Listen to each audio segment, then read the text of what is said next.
Today, the day they officially leave the royal family, should have marked the relaunch of brand Harry and Meghan. Instead they are locked down in Hollywood, Sussex royal no more. What a difference a global pandemic makes. Just 3 short months ago, Prince Harry and Meghan Markle were at the center of the global news agenda.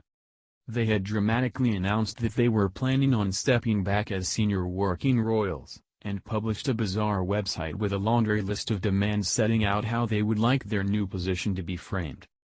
As those demands were knocked back one by the palace, first in private briefings and then on the record, it became increasingly apparent that they were, henceforth, going to have to fund their own lives. Wild estimates of how many hundreds of millions of dollars they might be worth on the open market began to circulate. Such speculation of untold riches and a fabulous life as celebrity campaigners seemed quite distant on Tuesday, when, amidst the silence so absolute you could hear a metaphorical pin drop, they formally ceased to be senior royals.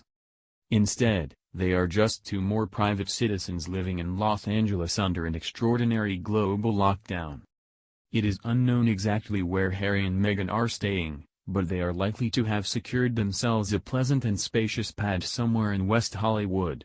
No doubt they are doing it in better circumstances than most, but, like millions of other people all over the world, it's hard to imagine their thoughts are on anything other than trying to figure out what the world might look like once this is all over, and what their place in it will be.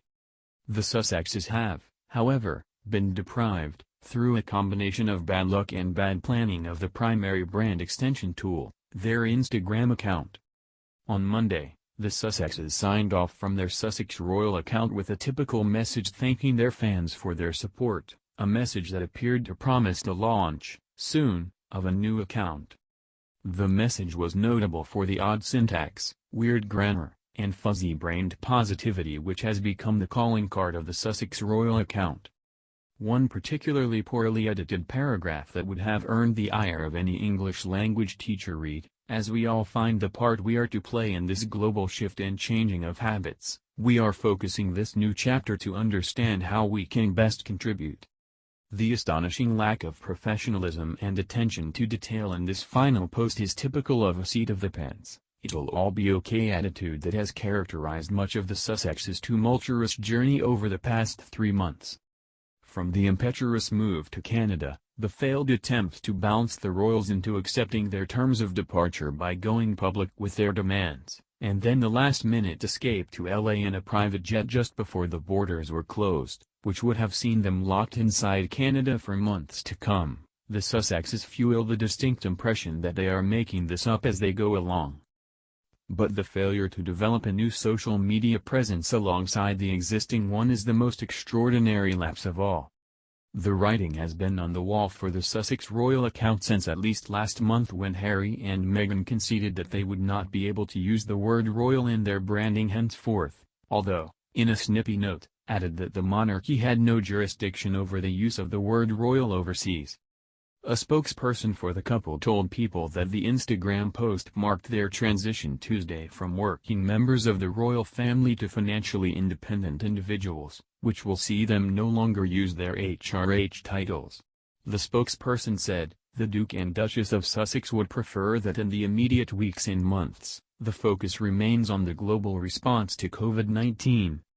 The Duke and Duchess of Sussex will spend the next few months focusing on their family and continuing to do what they can, safely and privately, to support and work with their pre-existing charitable commitments while developing their future non-profit organization."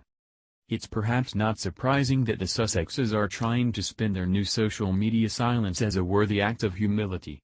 The truth may be rather simpler: it's just a very bad time to relaunch a struggling brand.